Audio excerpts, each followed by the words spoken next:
surga, betapa Engkau mulia. Datanglah kerajaanmu, jadilah kehendak-Mu di bumi seperti di surga. Kami anak-Mu di sini, di hadirat yang suci.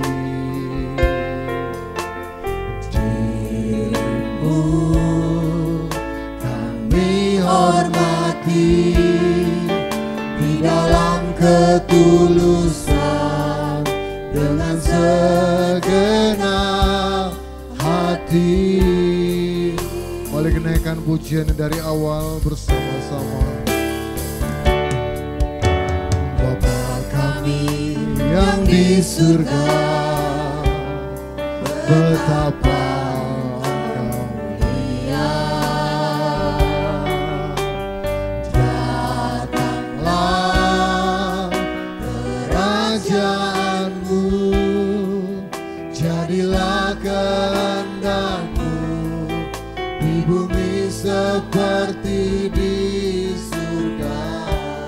Kami anak-Mu di sini. Haleluya. Di hadirat yang suci. Diri-Mu kami hormati di dalam ketulusan dengan segenap hati. Sebab hanya Engkaulah, sebab hanya Engkaulah yang mempunyai kuasa kerajaan, kemuliaan, dan semua yang hidup yang telah Kau ciptakan, mengagungkan, memuliakan nama-Mu. Mari bersama-sama kita naikkan kembali pujian ini. Bapa kami yang di surga, betapa Engkau mulia. Datanglah kerajaan-Mu, sepenuh kehendak-Mu di bumi seperti di surga. Kami anak-Mu di sini. Haleluya.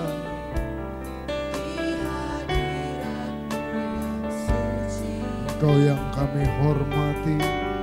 Diri-Mu kami hormati di dalam ketulusan dengan segenap hati. Sebab hanya Engkaulah Tuhan, amin, yang mempunyai kuasa kerajaan, kemuliaan, biar semua yang hidup yang telah Kau ciptakan, mengagungkan, memuliakan nama. Sebab hanya Engkaulah, sebab hanya Engkaulah yang mempunyai kuasa kerajaan, kemuliaan, yang semua yang hidup yang telah Kau ciptakan, mengagungkan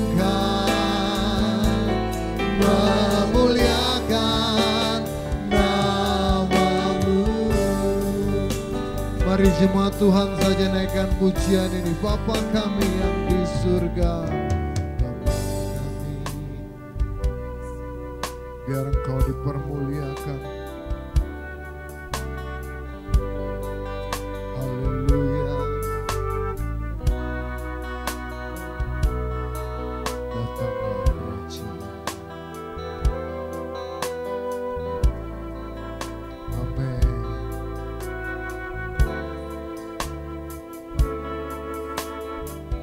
Kami anak-Mu di sini. Haleluya.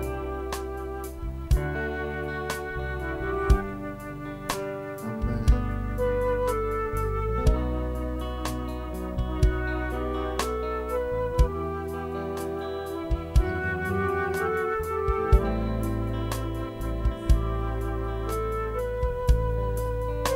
Mari bersama-sama katakan, sebab hanya Engkau yang punya kuasa. Sebab hanya Engkaulah yang punya kuasa kerajaan, kemuliaan, biar semua yang hidup yang telah Kau ciptakan mengagungkan, memuliakan. Nah, mari jemaat Tuhan kita semua bangkit berdiri. Sebab hanya Engkaulah, sebab hanya Engkaulah yang mempunyai kuasa kerajaan, kemuliaan, biar semua yang hidup yang telah Kau ciptakan mengagungkan, memuliakan nama. Sekali lagi katakan, sebab hanya Engkaulah. Haleluya. Yang mempunyai kuasa kerajaan, kemuliaan, biar semua yang hidup yang telah Kau ciptakan mengagungkan, memuliakan nama-Mu. Mengagungkan, mengagungkan, memuliakan nama-Mu. Mengagungkan, mengagungkan, memuliakan nama-Mu.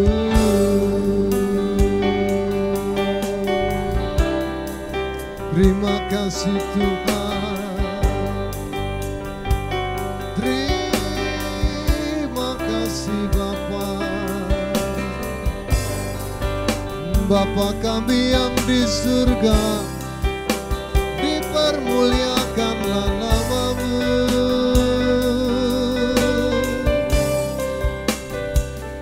Tuhan kami Yesus Kristus layak disembah, layak ditinggikan.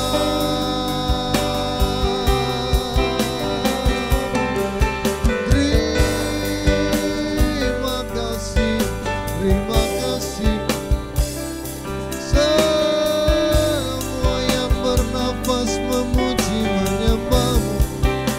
Terima kasih untuk semua yang Kau berikan. Layaklah Kau ditinggikan dan disembah. Kami datang kepadamu memuji menyembah.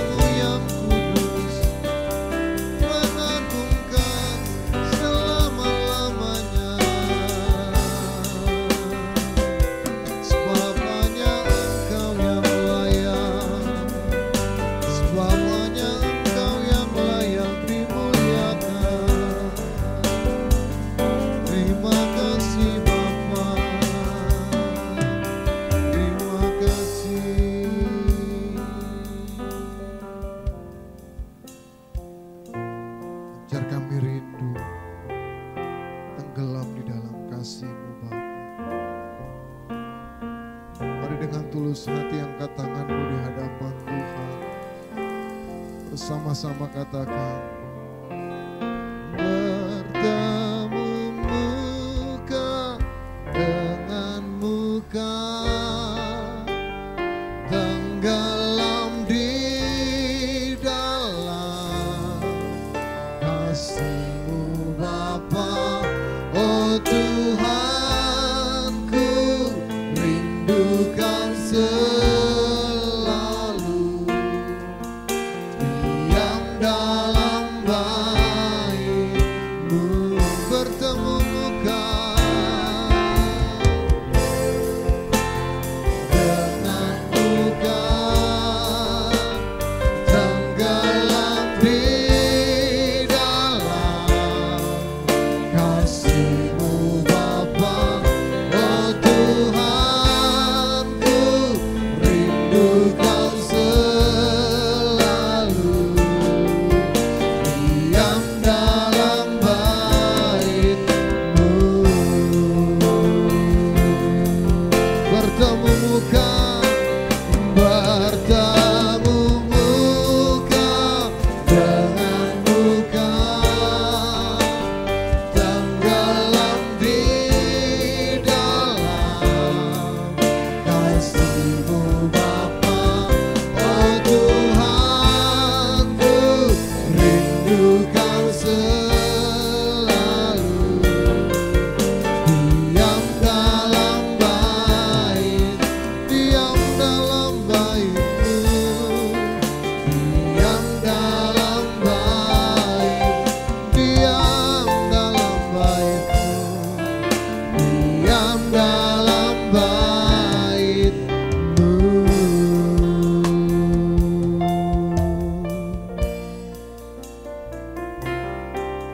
Kerinduan kami, Tuhan disenangkan, Tuhan disukakan.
Puji Tuhan, segala puji dan kemuliaan hanya bagi nama Dia yang menciptakan kita semua pada pagi hari ini.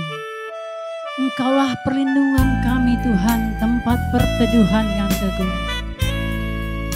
Patutlah lidah kami menaikkan pujian syukur kami kepadamu. Haleluya Yesus.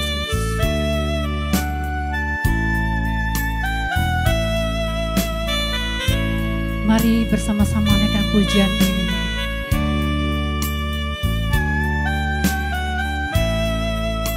Engkaulah perlindunganku,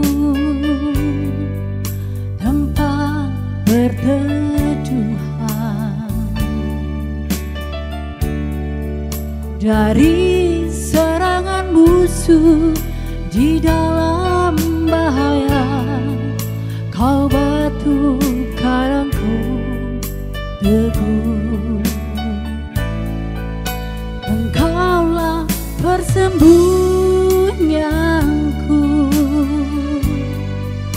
dan tetap menjaga. Atas kesesakanku dalam pencobaan, Kau beri keluputan. Jiwa kami mau bersorak, sebab itu jiwa bersorak-sorai. Mulutku puji-puji nama-Mu. Glory, haleluya, terpujilah Tuhan, kemuliaan bagi Bapa.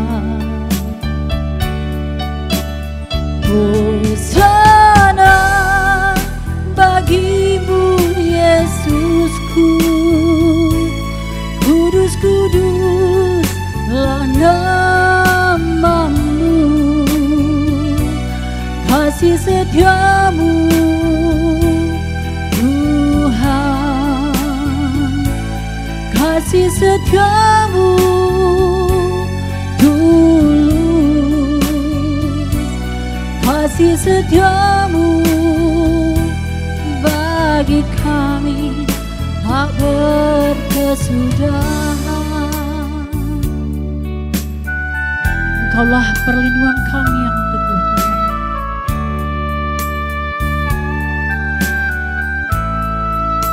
Engkaulah perlindunganku, tempat berteduhan dari serangan musuh di dalam bahaya. Kau batu karangku teguh, Engkaulah persembunyianku dan tetap menjaga. Atas kesesakanku dalam pencobaan, Kau beri keluputan. Jiwa kami bersorak-sorai, sebab itu jiwa bersorak-sorai. Mulutku puji-puji nama-Mu. Glory, haleluya, terpujilah Tuhan, kemuliaan bagi Bapa. Hosana bagi-Mu Yesusku, kudus-kuduslah nama-Mu. Kasih setia-Mu Tuhan, kasih setia-Mu tulus, kasih setia-Mu bagi kami tak berkesudahan. Haleluya. Sebab itu jiwa bersorak-sorai. Amin. Mulutku puji-puji nama-Mu. Glory, haleluya, terpujilah Tuhan, kemuliaan bagi Bapa. Hosana bagi-Mu Yesusku, kudus-kuduslah nama-Mu. Kasih setia-Mu Tuhan, kasih setia-Mu tulus, kasih setia-Mu bagi kami tak berkesudahan. Kasih setiamu Tuhan, kasih setiamu bagi kami tak berkesudahan. Kasih setiamu, kasih setiamu bagi kami tak berkesudahan.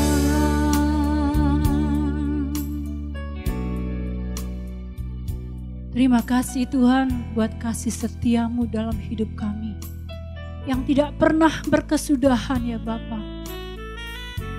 Ampuni kami yang seringkali tidak setia kepadamu.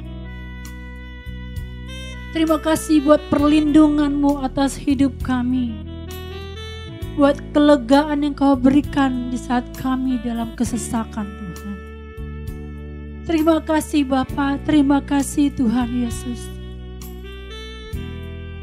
Hidup kami serahkan ke dalam tangan. Kami ingin terus Tuhan berkenan di hadapan-Mu. Pagi hari ini Tuhan, kami ingin memuliakan nama-Mu yang sudah memberikan kami hidup ya Bapa. Terima kasih Tuhan Yesus, ampuni dosa kami. Berkati semua umat-Mu Tuhan yang mengikuti ibadah pada pagi hari ini Tuhan. Terpuji-pujilah nama-Mu Tuhan Yesus. Di dalam nama Tuhan Yesus Kristus, kami siap membuka ibadah kami pada pagi hari ini. Haleluya. Amin.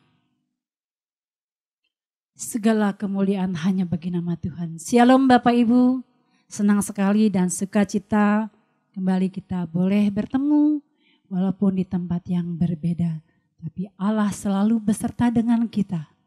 Dan kita mau tetap iring Tuhan apapun keadaan kita. Dimanapun kita berada. Haleluya. Dan tiap langkah kita selalu diatur oleh Tuhan.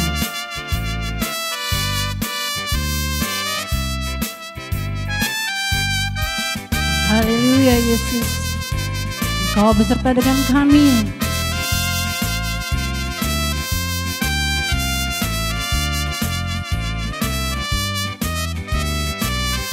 Katakan bersama-sama. Tiap langkahku diatur oleh Tuhan dan tangan kasih-Nya membimbingku di tengah gelombang dunia menakutkan. Hatiku tetap tenang teduh. Tiap langkahku putar Tuhan yang pimpin ke tempat tinggiku dihantarnya. Hingga sekali nanti aku tiba di rumah Bapa surga yang betah. Amin. Percaya kepada Tuhan. Setiap hidup kita sudah diatur oleh-Nya.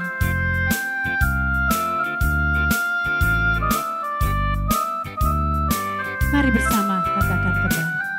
Tiap langkahku diatur oleh Tuhan dan tangan kasih-Nya membimbingku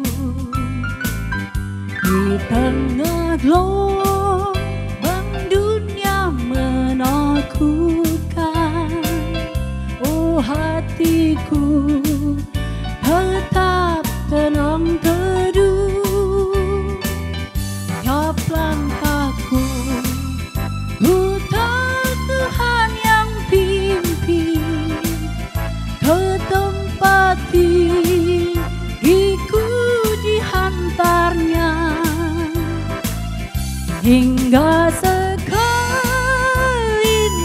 nanti aku tiba di rumah Bapa surga yang bakal. Di waktu imanku mulai lemah dan bila jalanku hampir sesat, ku pandang juru selamat yang esa. Aku kuat sebab Tuhan dekat.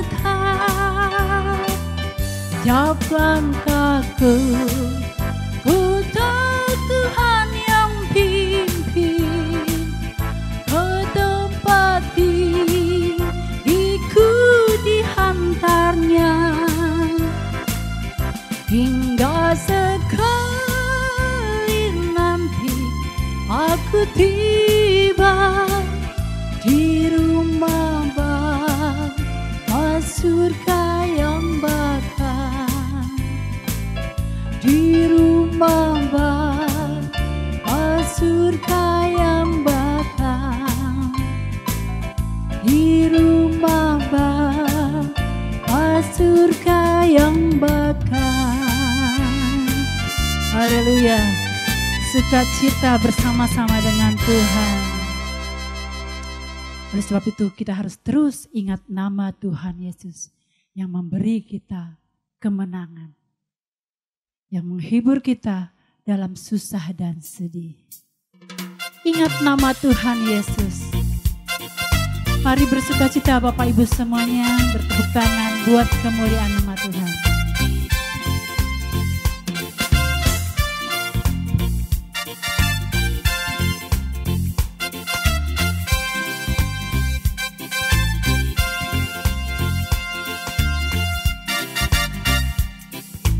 Ingat akan nama Yesus, kau yang susah dan sedih.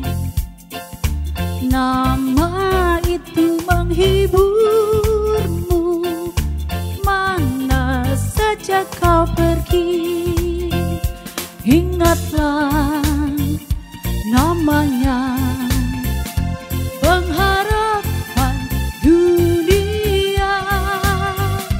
Indahlah namanya, suka surga yang bakal. Amin. Selalu ingat nama Tuhan Yesus.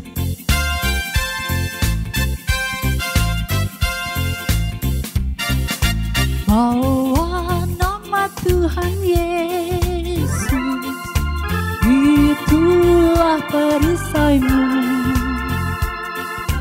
Bila datang pencobaan, itu yang menolongmu. Indahlah, indahlah namanya, pengharapan dunia. Indahlah namanya, suka surga yang bakal. Indahlah, indahlah namanya, pengharapan dunia. Indahlah namanya, suka surga yang bakal. Suka surga, suka surga yang bakal. Suka surga yang bakal. Haleluya. Tuhan Yesus itu nama yang indah dalam kehidupan kita. Puji Tuhan. Tiba saatnya kita mau dengarkan kebenaran firman Tuhan. Dia adalah satu-satunya pembela dalam kehidupan kita. Di sepanjang hidup kita.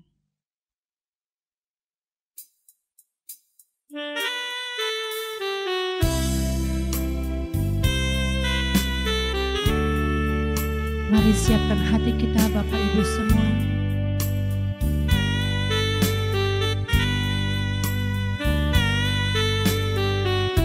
Amin Tuhan.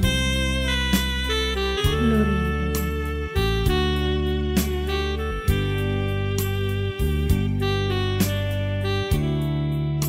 Tuhan, Engkau pembelaku di sepanjang jalan hidupku, dalam kesesakan, dalam pencobaan, Kau buktikan setiamu.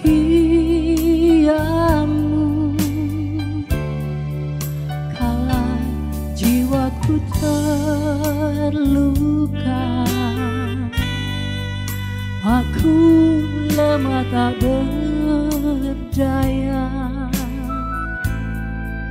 Kau pegang tanganku, Kau beri kekuatan, hiburkan hatiku. Melalui semua itu, Kau mengajarkan jalan-jalanmu. Dulu ku tidak mengerti mulia rencanamu bagiku. Semua yang telah terjadi mengubahku indah di matamu. Sungguh besar anugerahmu, ku ingat kebaikanmu selalu. Mari katakan bersama-sama, Tuhan Engkau pembelaku. Tuhan Engkau pembelaku di sepanjang jalan hidupku, dalam kesesakan, dalam pencobaan, Kau buktikan setiamu. Kala jiwaku terluka, aku lemah tak berdaya. Kau pegang tanganku, Kau beri kekuatan, hiburkan hatiku.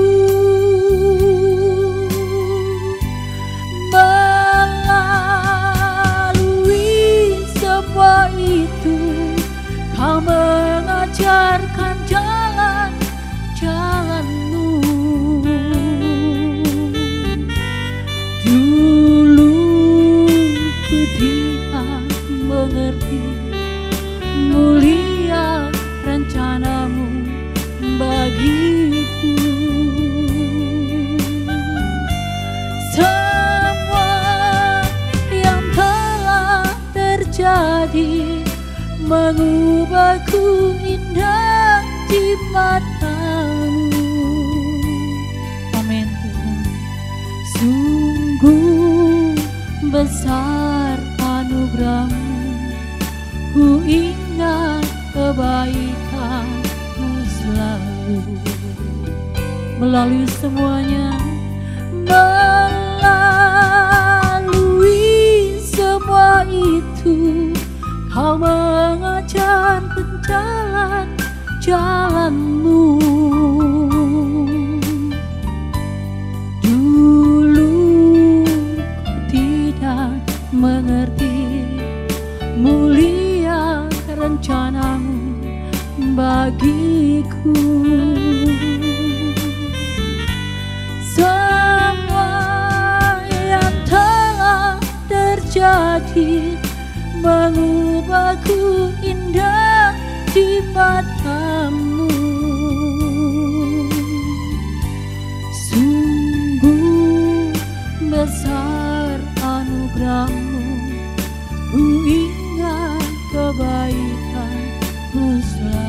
Sungguh besar anugerah-Mu Tuhan. Sungguh besar anugerah-Mu.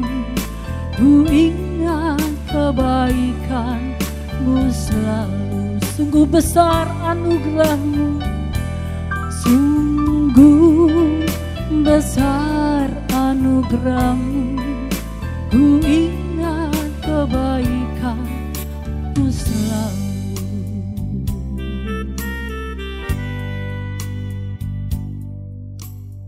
Benar Tuhan, Engkau adalah pembela hidup kami. Kami selalu ingat kebaikan Tuhan yang Engkau berikan dalam hidup kami. Di dalam setiap keadaan yang kami alami ya Tuhan. Kami mau mengucap syukur ya Bapa. Kami mau ingat bahwa ada Engkau yang selalu menyertai hidup kami Tuhan. Terima kasih buat semua kebaikan-Mu. Buat semua kemurahan-Mu dalam hidup kami ya Tuhan. Hingga kami boleh ada pada pagi hari ini. Terima kasih Tuhan Yesus. Kami menyerahkan hamba-Mu yang akan menyampaikan firman-Mu pada pagi hari ini. Urapi Tuhan hamba-Mu dengan kuasa Roh Kudus-Mu. Ajar kami duduk diam mendengarkan kebenaran-Mu. Terima kasih Bapa. Kami sambut firman-Mu di dalam nama Tuhan Yesus Kristus, Tuhan dan Juru Selamat kami yang hidup. Haleluya Yesus. Amin. Shalom Bapak Ibu yang dikasihi Tuhan. Kita berjumpa lagi dengan ibadah online GSKI Perdatam. Minggu ini saya mau menyampaikan sebuah tema khotbah, kehendak bebas. Mau diarahkan kemana?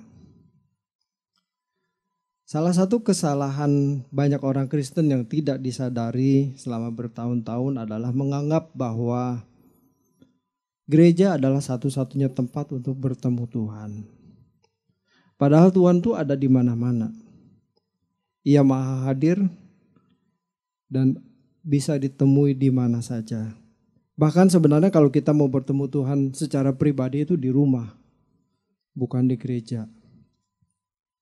Gereja adalah tempat pertemuan sesama orang percaya untuk menaikkan pujian bersama. Dan kita belajar bersama-sama mendengarkan firman Tuhan dan menaikkan pujian. Sesungguhnya kalau kita mau bertemu Tuhan itu kita harus menyediakan waktu untuk mencari Tuhan dan kita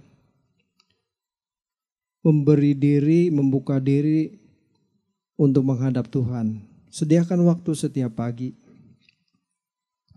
Jangan kita merasa bahwa kalau kita berada di gereja, hadirat Tuhan itu lebih kuat daripada di rumah.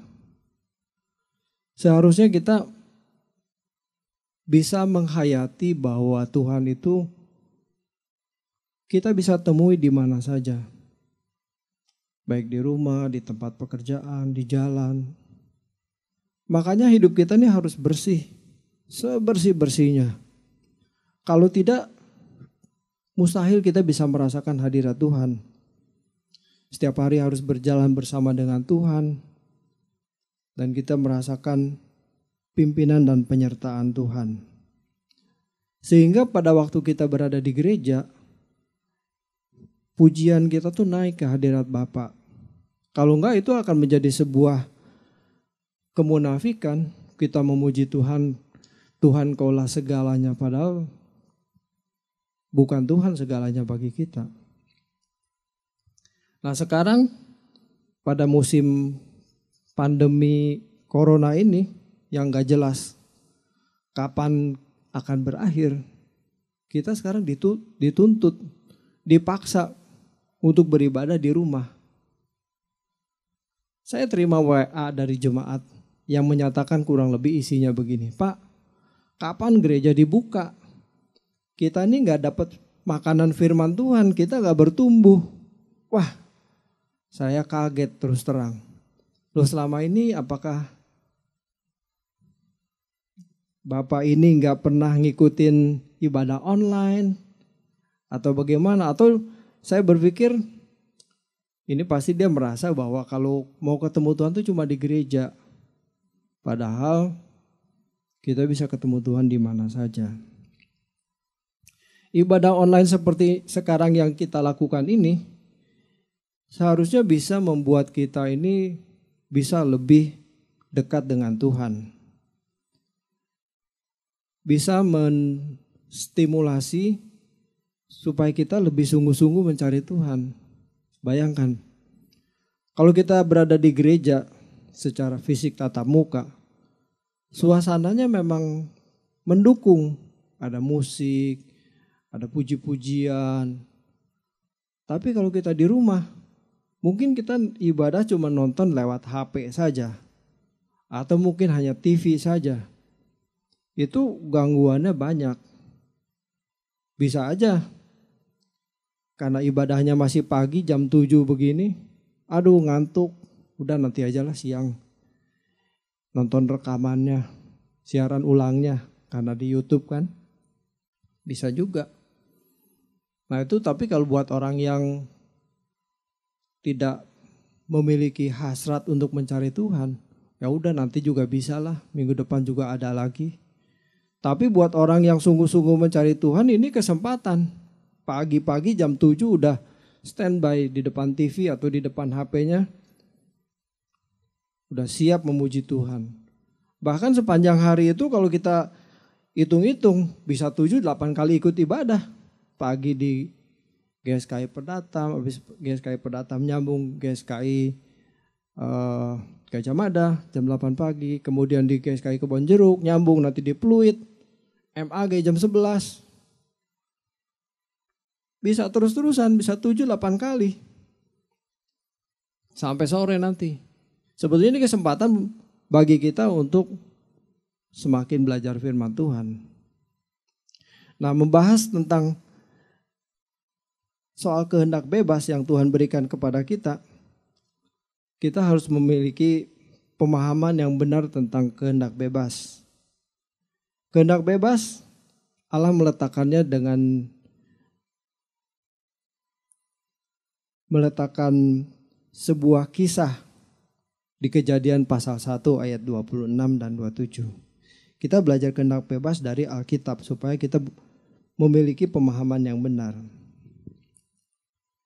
Kejadian 1 ayat 26, berfirmanlah Allah, baiklah kita menjadikan manusia menurut gambar dan rupa kita. Perhatikan ya.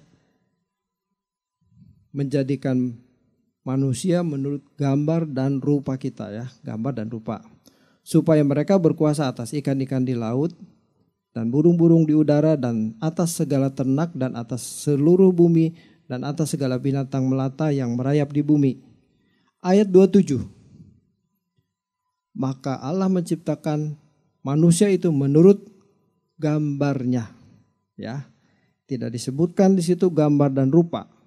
Di ayat 27, maka Allah menciptakan manusia itu menurut gambarnya. Menurut gambar Allah diciptakannya dia, laki-laki dan perempuan. Diciptakannya mereka. Ada sebuah pesan yang tersirat di situ. Kenapa Allah tidak menciptakan manusia menurut gambar dan rupa Allah? Saya tulis ya, supaya jelas. Jadi Bapak Ibu, pada waktu Allah merencanakan berdiskusi, ini kan kita ya, baiklah kita menjadikan manusia menurut gambar dan rupa kita. Ini kan berdiskusi nih antar pribadi-pribadi Allah. Kan kita tahu ya bahwa Allah itu Tritunggal, bukannya mono, bukannya satu, tetapi Tritunggal. Tapi saya tidak menjelaskan soal Allah Tritunggal. Jadi ini diskusi antara Allah Bapa dengan Allah Anak. Kemudian baiklah kita menjadikan manusia menurut gambar dan rupa kita. Jadi ayat 26 yang direncanakan itu adalah menurut gambar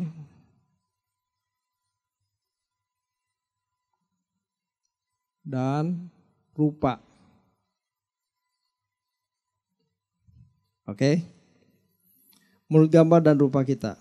Ini dalam teks aslinya yang gambar itu selem.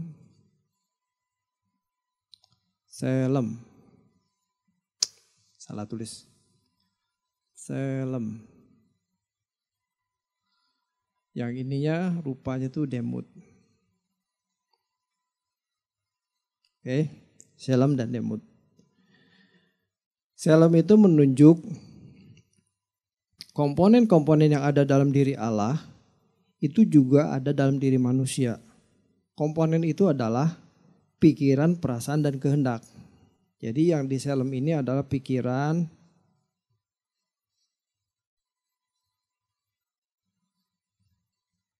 perasaan, dan kehendak.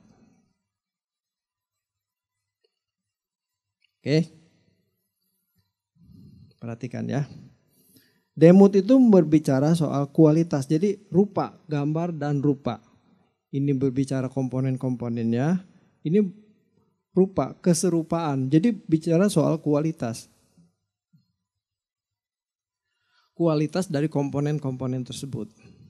Komponen-komponen ini kualitasnya seperti apa?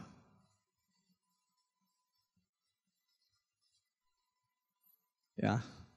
Nah, pada waktu manusia direncanakan, baiklah kita menjadikan manusia menurut gambar dan rupa kita. Jadi targetnya manusia itu harus serupa dengan kita. Kitanya tadi Allah ya.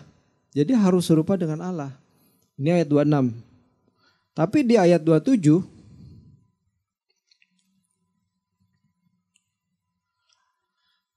ayatnya berbunyi begini. Maka Allah menciptakan manusia itu menurut gambarnya. Menurut gambar Allah diciptakannya dia, laki-laki dan perempuan diciptakannya mereka. Oke. Jadi pada waktu dieksekusi, pada waktu dilaksanakan rencananya itu, ini hanya ini saja.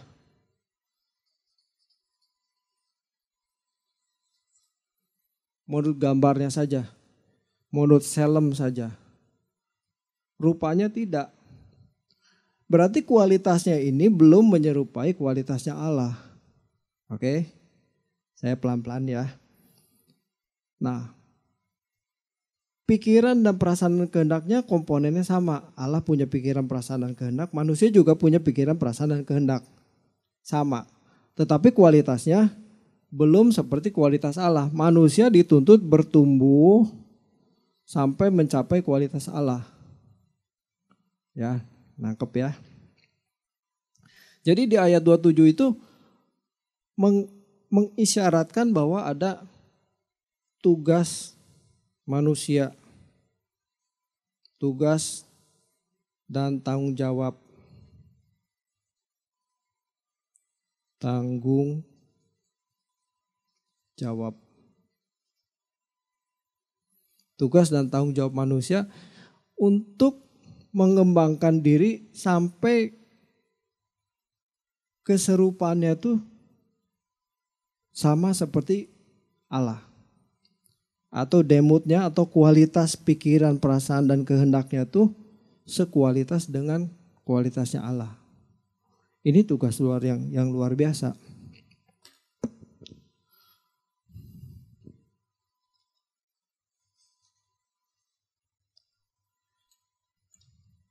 Kalau saya gambarkan soal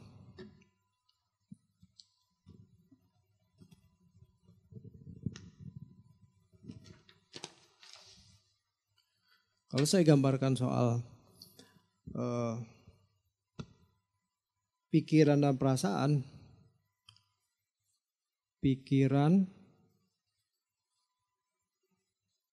perasaan,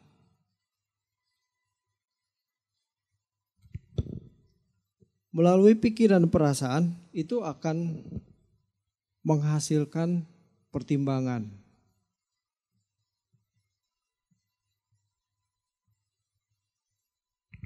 Contohnya begini. Kita pernah makan enak di sebuah restoran. Lokasinya di mana, di kota apa, di daerah mana begitu ya.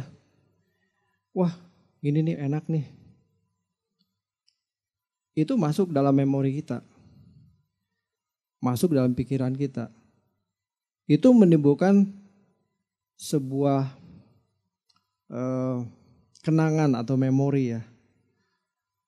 Ini bisa jadi pertimbangan lagi nanti kalau satu saat dia ingat, saya pengen ke restoran itu tuh, itu enak. Nah, ini melahirkan pertimbangan. Gimana kalau sekarang atau suatu saat kita akan balik lagi ke situ gitu ya, pertimbangan. Nah ini dari pertimbangan ini bisa melahirkan kehendak.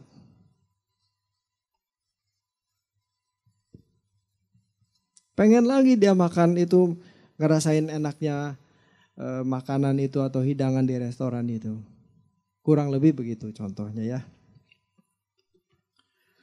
Sehingga manusia itu pikiran, perasaan, kehendaknya itu menghasilkan pertimbangan dan dari pertimbangan itu akan melahirkan kehendak. Ini untuk hal apapun. Misalnya kalau orang trauma, pernah lewat di jalan satu daerah kemudian dipalak begitu ya. Atau dibuat tidak nyaman lah gitu. Sehingga dia akan rasa takut. Nah rasa takut itu kan akan tersimpan di dalam memorinya. Sehingga suatu saat kalau dia harus balik lagi ke situ, dia akan pertimbangkan ada jalan lain gak ya gitu. Kalau dia ada jalan lain pasti dia gak bakal lewat ke situ lagi karena dia trauma. Jadi kehendaknya berubah. Wah kalau bisa jangan ke situ deh, kita ambil jalan lain gitu. Nah, soal kehendak bebas, Allah menaruh 2 pohon di tengah Taman Eden. Satu pohon pengetahuan baik dan jahat, yang satu pohon kehidupan. Ini artinya Allah memberi kehendak bebas kepada manusia untuk memilih. Manusia bisa memilih memakan buah dari pohon kehidupan atau memilih buah dari pohon pengetahuan baik dan jahat. Nah, Kejadian 2 ayat 16 dan 17 ini sangat jelas menunjukkan bahwa Allah memberi perintah. Perintah Allahnya begini, Kejadian 2 ayat 16 dan 17. Lalu Allah memberi perintah ini kepada manusia. Semua pohon di taman ini boleh kau makan buahnya dengan bebas. Tetapi pohon pengetahuan tentang yang baik dan jahat itu janganlah kau makan buahnya. Sebab pada hari engkau memakannya, pastilah engkau mati. Jelas, perintahnya jelas. Tetapi ular ngomongnya beda. Ini ular ya, ular ini representasi dari iblis, dari setan. Kejadian ayat 31, Kejadian 3 ayat 1. Adapun ular itu ialah yang paling cerdik di antara segala binatang di darat yang dijadikan oleh Tuhan Allah. Ular itu berkata kepada perempuan itu, tentulah Allah berfirman, semua pohon di dalam taman ini jangan kau makan buahnya, bukan? Nah, ini Hawa kan udah dibilang tadi, semua pohon di tanam ini boleh dimakan dengan bebas. Tetapi ular tuh ngomongnya terbalik. Tentulah semua pohon dalam taman ini jangan kau makan. Jadi dibalik, diputar balikan firman. Makanya Bapak Ibu kita mesti tahu persis firman Allah. Kita harus belajar benar-benar firman itu supaya apa? Tidak ditipu oleh iblis gitu loh. Coba kalau kita nggak belajar firman benar-benar, ditipu sama iblis, kita bingung. Iya ya benar juga nih. Padahal salah. Kalau kita runut Kejadian pasal 3 ini, kita bisa tarik benang merahnya. Ayat 1, ya yang tadi itu iblis memutarbalikkan firman Allah ya. Sudah jelas bahwa semua pohon di dalam taman ini boleh dimakan, tetapi iblis bilang jangan dimakan. Ini iblis memutarbalikkan fakta. Tapi sebetulnya Hawa itu juga tahu persis apa yang Allah firmankan. Ayat 2 dan 3 bilang begini. Ayat 2 dan 3. Lalu saut perempuan itu kepada ular itu, buah pohon-pohonan yang ada dalam taman ini boleh kami makan. Ya. Tetapi tentang buah pohon yang ada di tengah-tengah taman, Allah berfirman, jangan kamu makan ataupun raba buah itu, nanti kamu mati. Ini sebetulnya menunjukkan bahwa Hawa juga tahu firman Tuhan harusnya begini gitu loh. Saya membaca perikop ini sedikit memeriksa diri gitu. Dan saya melihat banyak orang Kristen, banyak anak Tuhan juga gitu. Tahu firman, tapi yang dilakukan tidak seperti yang difirmankan begitu loh. Tahu firman.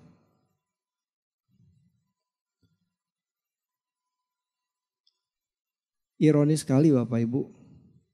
Misalnya begini, jangan kamu membunuh, jangan kamu mencuri, tetap membunuh dan mencuri. Oh itu mah ekstrim Pak, membunuh mencuri. Ya cari yang lain lah contohnya. Kalau Tuhan kasihlah musuhmu, benar gak mengasihi musuhmu?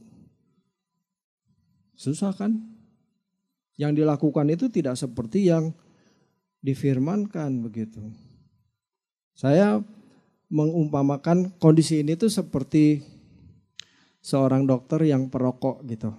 Ya, seorang dokter perokok. Tahu gak dokter itu tentang kesehatan? Bahwa rokok itu bisa mengganggu paru-parunya, jantungnya, bisa mengakibatkan impotensi. Pasti tahu lah, dia sekolah kedokteran kok. Tapi kalau dinasehati, dok jangan ngerokok dong, itu kan bisa mengganggu kesehatan. Dokternya bilang apa? Gua sekolah dokter, lu jangan nasehatin gua. Begitu kan. Jadi ironis, susah kan? Sama. Jadi pendeta juga sebetulnya begitu. Jadi pendeta juga kalau ngomong firman, gua pendeta. Gua sekolah teologi, ya lu gak usah nasehatin gua. Waduh, celaka kalau gini. Mengerikan. Tahu kebenaran firman tetapi yang dilakukan tidak seperti yang difirmankan itu. Anak-anak muda ya, ingat ya. Kan ayatnya di Alkitab di Korintus, apa di mana ya di Korintus ya. Janganlah kamu merupakan pasangan yang tidak seimbang, betul ya? Tapi pacaran sama yang bukan anak Tuhan, jalan terus. Aduh, habis sudah terlanjur sayang sih.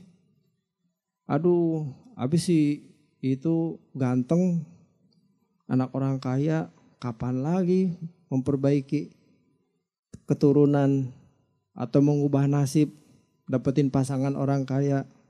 Aduh, kalau model begini mah bisa rusak deh.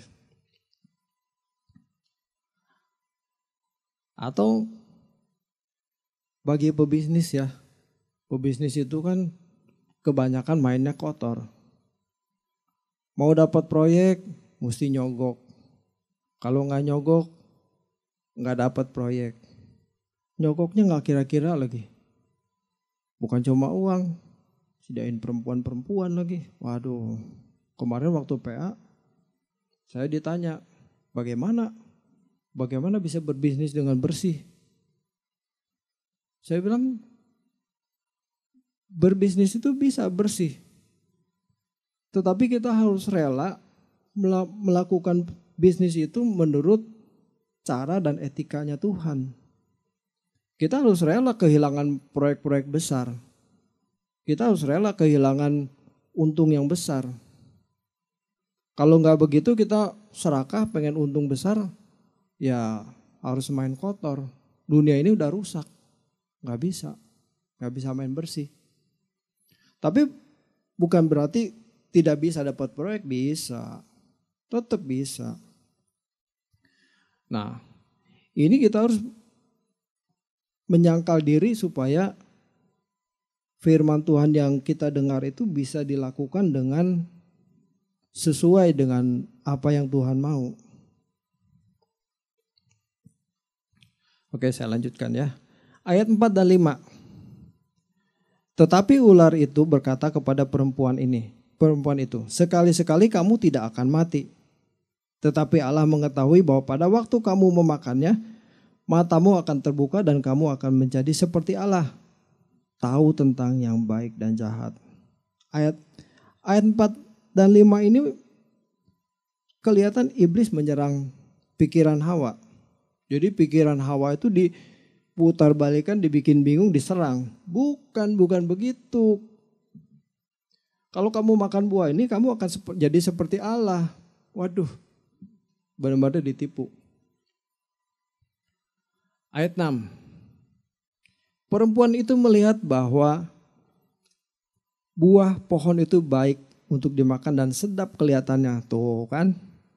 Nih, pikiran perasaannya sudah terpengaruh. Pikiran dan perasaannya sudah terpengaruh. Ayat 6 ya, saya baca ulang. Perempuan itu melihat bahwa buah pohon itu baik untuk dimakan dan sedap kelihatannya. Lagi pula pohon itu menarik hatinya. Tuh ada kata hati, menarik hati. Perasaannya sudah bermain kan? Perasaannya sudah bermain. Karena memberi pengertian. Lalu ia mengambil dari buahnya itu, dimakannya dan diberikan juga kepada suaminya yang bersama-sama dengan dia. Dan suaminya pun memakannya. Udah kena dah. Kena. Jadi dari pikiran perasaan ya. Pikiran perasaan menghasilkan pertimbangan. Oh iya enaknya sedap kelihatannya, memberi pengertian tuh pertimbangan. Makan deh. Keputusannya diambil udah makan aja.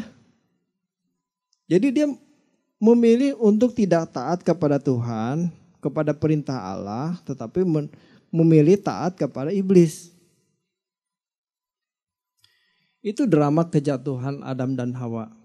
Sesungguhnya kalau kita perhatikan ya, kalau kita melihat diri kita, itu peristiwa kejatuhan Adam dan Hawa pada waktu pada waktu memutuskan untuk mengambil atau memakan buah dari pohon pengetahuan baik dan jahat, itu sebetulnya terus-menerus terjadi dalam diri kita.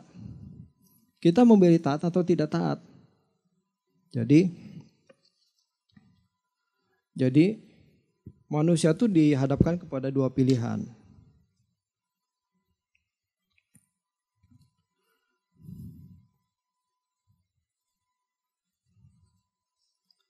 Pilihannya satu taat, yang kedua tidak taat. Tentu ada konsekuensinya antara taat dan tidak taat. Mentaati Allah berarti dia akan hidup. Karena Allah sudah bilang ya pada waktu kamu memakannya kamu akan mati. Berarti tidak taat ya. Makan berarti kan tidak taat. Ini mati. Coba kurang jelas gimana. Tapi kita yang tidak hidup di zaman 3.500 tahun yang lalu. Pada zaman Adam dan Hawa. Tapi pemilihan taat dan tidak taat itu sampai hari ini kita masih menghadapi. Dan kita banyak memilih tidak taatnya. Tidak disadari kita memilih mati juga sebetulnya. Karena Allah sudah berfirman.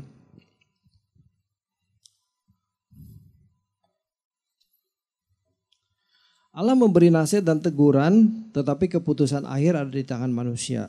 Jadi pada waktu si Hawa itu mengulurkan tangannya untuk memetik buah dari pohon pengetahuan baik dan jahat, Allah tidak menempis atau tidak menghalangi tangan Hawa untuk memetik buah, tidak, dibiarkan. Keputusan akhir ada di tangan manusia.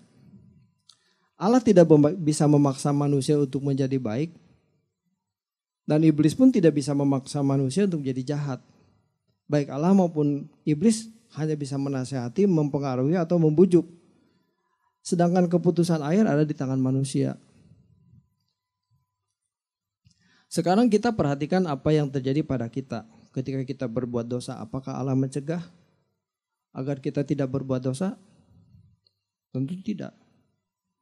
Allah tidak, istilahnya tuh tidak mengambil alih kemudi hidup kita.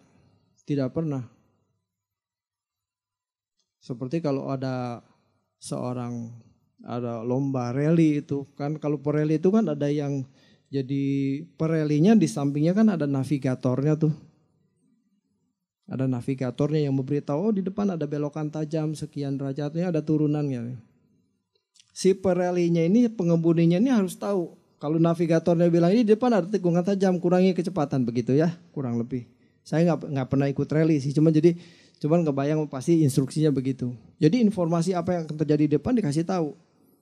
Sehingga kalau kecepatannya terlalu cepat, itu akan nyebur ke sungai atau nyebur ke jurang gitu. Nah sama, Allah juga begitu.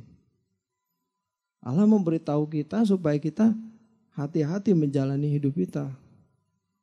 Kita tutup kuping, bablas, masuk jurang. Karena kita tidak dengar-dengaran pada Allah gitu. Contohnya banyak ya. Pendeta cabul yang sudah mencabuli anak jemaatnya selama bertahun-tahun, kok bisa ya? Aduh, kasusnya sampai mencuat. Kok bisa begitu? Apakah Allah tidak menegur? Pasti, saya yakin Allah pasti menegur. Cuman bablas, tidak didengar, dia memilih tidak taat. Sampai bertahun-tahun loh kejadiannya gitu, baru terungkap di awal tahun ini. Kaget juga, dan ini bukan seorang pendeta yang biasa-biasa aja, pendeta besar. Punya nama besar. Hidup ini bukan panggung sandiwara yang akhirnya sudah ketahuan, oh bakal begini, bakal begitu. Bukan. Tetapi sebuah gelanggang. Yang akhir perjuangannya kita tidak tahu. Kita tidak bisa bilang, oh sekarang saya sudah Kristen, pasti mati masuk surga. Siapa yang berani jamin? Kalau kita gak sungguh-sungguh, kita gak mencari Tuhan, dibuang sama Tuhan. Yang mengusir setan, yang bernubuat demi nama Tuhan aja ditolak Tuhan, apalagi yang gak sungguh-sungguh.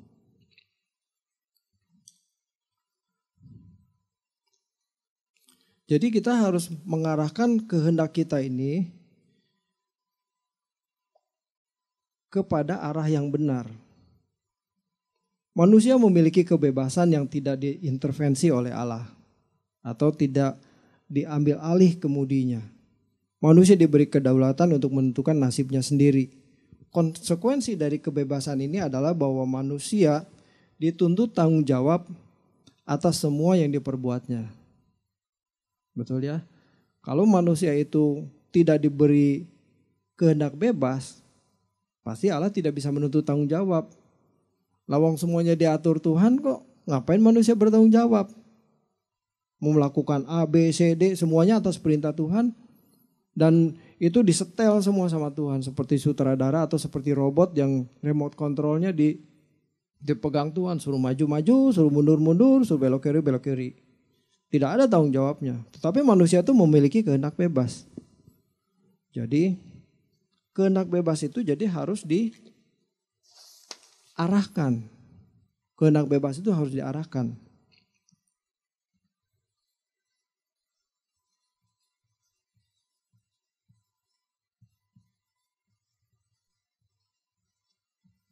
Namanya bebas ya. Kalau bebas itu bisa bergerak kemana saja. Ke bawah bisa, ke kiri bisa, ke atas bisa, ke kanan juga bisa, kemana-mana bisa, bergerak bebas. Tuhan menciptakan manusia dengan komponen yang sama dengan diri Allah, yaitu pikiran, perasaan, dan kehendak. Semua itu adalah sarana untuk mengemudikan kehidupan masing-masing diri kita. Sarana untuk kita bisa mengendalikan hidup kita. Manusia harus belajar mengemudikan hidupnya ke arah yang benar, yaitu sesuai dengan kehendak Allah yang menciptakan manusia. Tadi ingat ya yang gambar pertama ya. Kehendaknya apa tuh? Nah, saya coret-coret ini. Kehendaknya yang pertama itu Allah baiklah kita menjadikan manusia menurut gambar dan rupa. Jadi tugasnya adalah bagaimana rupanya ini yang pada waktu diciptakan tidak sekualitas dengan Allah, dia harus bertumbuh. Bertumbuh terus sampai serupa dengan Allah. Sehingga kehendak bebas ini harus diarahkan. Kalau tidak diarahkan, maka dia akan jadi ngawur kemana-mana. Kalau saya gambarkan ini mengarah kepada Allah, yang ini mengarah kepada dunia, karena manusia kan memang cuma punya dua kutub. Dunia ini sebetulnya merepresentasikan atau mewakili dari iblis. Kok bisa begitu? Ya, Anda berharap kebahagiaan dari dunia, itu sebenarnya berharap menjadi pengikutnya iblis. Di Lukas pasal 4 itu, atau di Matius pasal 4, pada waktu Tuhan Yesus dicobai oleh iblis, dibawa ke satu tempat yang tinggi, iblis bilang begini, engkau lihat kerajaan dunia, semua ini akan kuberikan kepadamu kalau engkau menyembah aku. Berarti kerajaan dunia ini itu miliknya iblis. Kalau engkau menyembah aku, kuberikan. Ini dunia ini milik iblis. Nah sekarang bagaimana diri orang percaya ini mengarahkan kehendaknya? Galatia pasal 5 ayat 16, Paulus menulis begini, maksudku ialah hiduplah oleh roh, maka kamu tidak akan menuruti keinginan daging. Sebab keinginan daging berlawanan dengan keinginan roh, dan keinginan roh berlawanan dengan keinginan daging. Karena keduanya bertentangan, sehingga kamu setiap kali tidak melakukan apa yang kamu kehendaki. Jadi kita pengennya berbuat baik, kehendak bebas kita, tapi yang dilakukan tetap yang jahat. Karena itu bertentangan. Nah, setelah manusia atau setelah kita menerima Tuhan Yesus sebagai juru selamat atau sebagai pemilik kehidupan kita, seharusnya kita menundukkan diri kita dalam kekuasaan atau dalam kedaulatan Allah. Sesungguhnya inilah percaya yang benar. Jadi kehendak bebas kita ini harus diarahkan kepada Allah. Tidak boleh digunakan untuk memuaskan hasrat, nafsu, keinginan pribadi kita. Nah sebetulnya ini yang susah. Ini yang susah. Nah kata iman, kalau kita percaya, kalau kita mengaku percaya kepada Tuhan Yesus atau beriman kepada Tuhan Yesus, kata iman itu sebetulnya dalam teks aslinya itu pisteuo.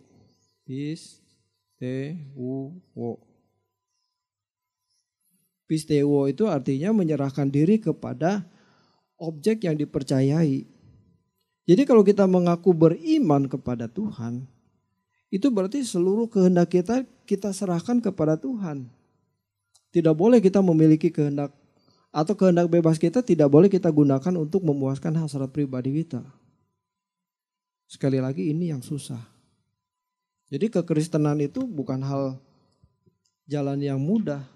Ini jalan yang sulit. Kebanyakan kita gak rela kok. Hidup kita ini diserahkan kepada Tuhan, gak rela. Kita maunya sendiri hidup kita. Tapi kita harus belajar menanggalkan segala sesuatu, menanggalkan segala keinginan yang tidak sesuai dengan kehendak Allah. Dan menggantinya dengan keinginan-keinginan yang sesuai dengan pikiran dan perasaan Allah. Sampai kita memiliki prinsip atau gairah seperti Tuhan Yesus. Jadi kita menaklukkan kehendak bebas kita, hasrat pribadi kita taklukkan sampai kita memiliki gairah seperti gairah yang dimiliki Tuhan Yesus, yaitu apa? Makananku ialah melakukan kehendak Bapa dan menyelesaikan pekerjaannya. Waduh, ini mah berat. Jadi orang Kristen mah kok tambah lama tambah sukar. Memang jalan kekristenan bukan jalan yang mudah. Ini jalan yang sulit. Dibutuhkan sebuah ketekunan, keseriusan untuk mengisi hari demi hari hidupnya dengan kebenaran firman Tuhan. Jadi pikiran kita ini harus diisi dengan pikiran Allah. Kalau yang masuk ke dalam pikiran kita adalah filosofi dunia, maka kita jadi duniawi. Tetapi kalau yang masuk ke dalam pikiran kita adalah hal-hal rohani, kebenaran firman Tuhan, kita jadi manusia yang rohani. Kan logis. Apa yang kita konsumsi, ya itulah jadinya begitu. Kita tubuh juga sama kan. Kita makan banyak yang berlemak-lemak, begitu kan jadi gemuk. Karena yang dikonsumsi banyak makanan berlemak. Tapi kalau daging sayur, maksud saya kalau buah, sayur, kacang-kacangan begitu. Kan kadar lemaknya sedikit. Itu jauh lebih sehat. Nah, banyak orang berpikir atau merasa sudah rohani. Kalau sudah bisa bicara soal Tuhan, bicara soal iman, bicara soal keselamatan, itu merasa sudah menjadi rohani. Tetapi pertanyaan, apakah apa yang dipahami itu dilakukan sesuai dengan pemahamannya? Atau dengan kata lain misalnya begini, dengan perumpamaan lain. Kita suka menyanyikan lagu ini ya, Tuhan ku mau menyenangkanmu. Itu kita menyanyikan lagu itu tuh merasa kita sudah menyenangkan hati Tuhan loh. Saya pun begitu, sama. Apalagi dengan berlinang air mata begitu ya. Dengan rasa hadirat Tuhan. Itu merasa kita sudah menyenangkan hati Tuhan loh. Padahal pada waktu kita melakukan aktivitas sehari-hari, apakah kita menyenangkan hati Tuhan? Baru dibully sedikit, emosi naik, mengeluarkan kata-kata yang tidak pantas. Wah, ini belum menyenangkan hati Tuhan. Makanya mengarahkan kehendak ini juga bukan hal yang sederhana. Itu lewat pergumulan hidup setiap hari, dari hal-hal kecil, bangun tidur, mau kita bekerja di kantor, di jalan. Wah, di jalan juga banyak godaannya. Dengan perilaku para pengendara yang sembrono, sembarangan. Waduh, emosi kita gampang naik. Tapi justru di situ kita berlatih supaya kita makin hari makin benar. Mengarahkan kepada Tuhan artinya terus-menerus berbenah diri tiada henti sampai kita menutup mata untuk mengembangkan diri sampai mencapai standar kesucian Allah. Jadi kehendak bebas kita ini diarahkan kepada Tuhan sampai kita memiliki kerinduan untuk mencapai standar kesucian Allah. Kalau kita tidak sampai ke situ, kita tidak pernah memiliki standar kesucian Allah. Tentu ini sebuah kehidupan yang mengarah kepada kehendak Tuhan. Kehidupan yang tidak bercacat celak, tidak terikat kepada dunia, semakin menghayati bahwa dirinya bukan berasal dari dunia ini. Kebahagiaannya tidak ditopang oleh materi. Ya. Tinggal di rumah kontrakan, happy, punya rumah sendiri. Tidak lebih happy, biasa aja. Punya mobil gak ada mobil, sama aja. Punya rumah sendiri juga mati gak dibawa juga tuh rumah. Mau punya rumah 50 meter sama 500 meter, sama aja gak dibawa juga. Pada waktu mati mah cuma 2x1. Mana ada orang di kuburan galian lubangnya segede lapang bola. Gimana nguburnya?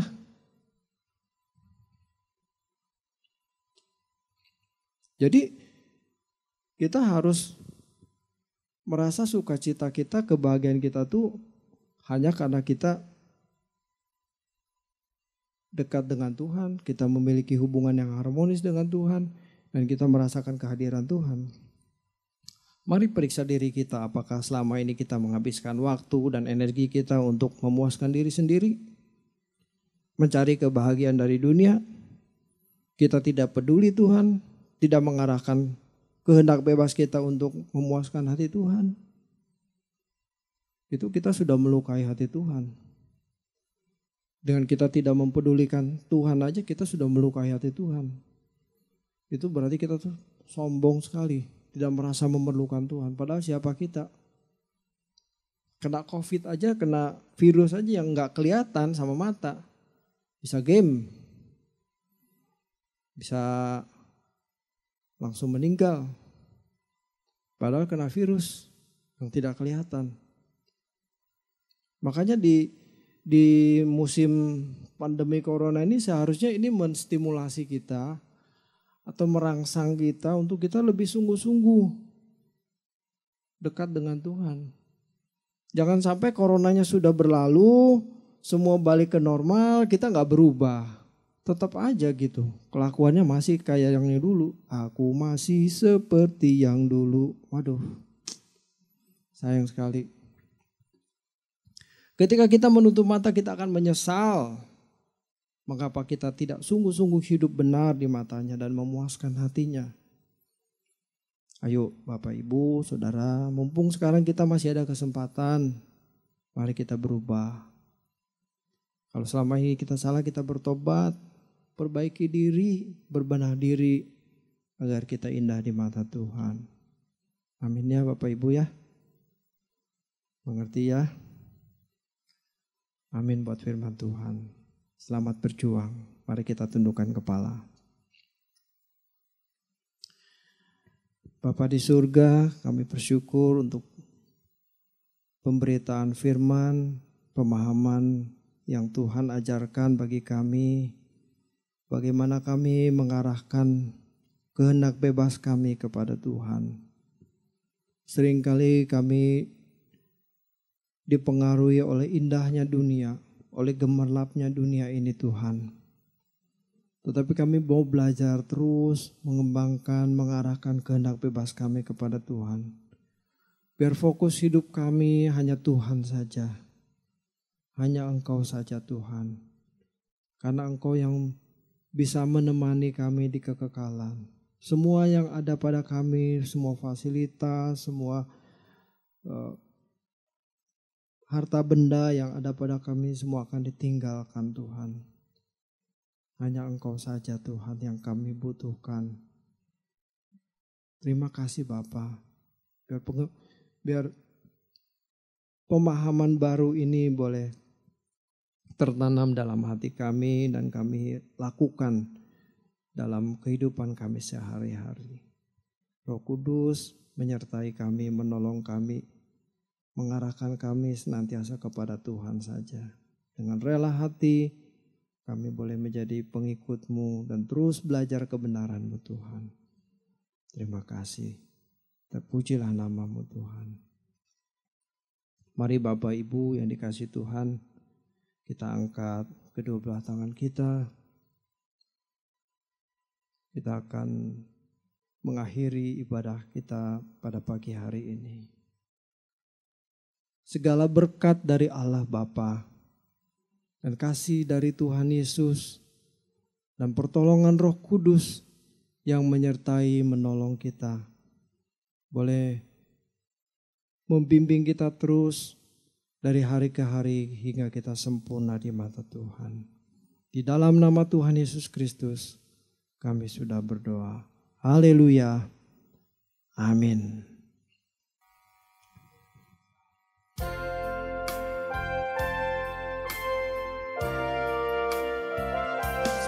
Hanya Engkaulah yang empunya kuasa kerajaan, kemuliaan, biar semua yang hidup, yang telah Kau ciptakan, mengagungkan, memuliakan nama-Mu.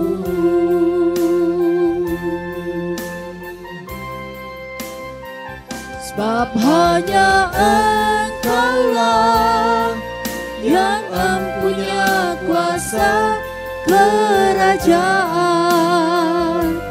kemuliaan, biar semua yang hidup, yang telah kau ciptakan, mengagungkan, memuliakan namamu. Mengagungkan, memuliakan Mengagungkan, memuliakan namamu. Mengagungkan, memuliakan namamu.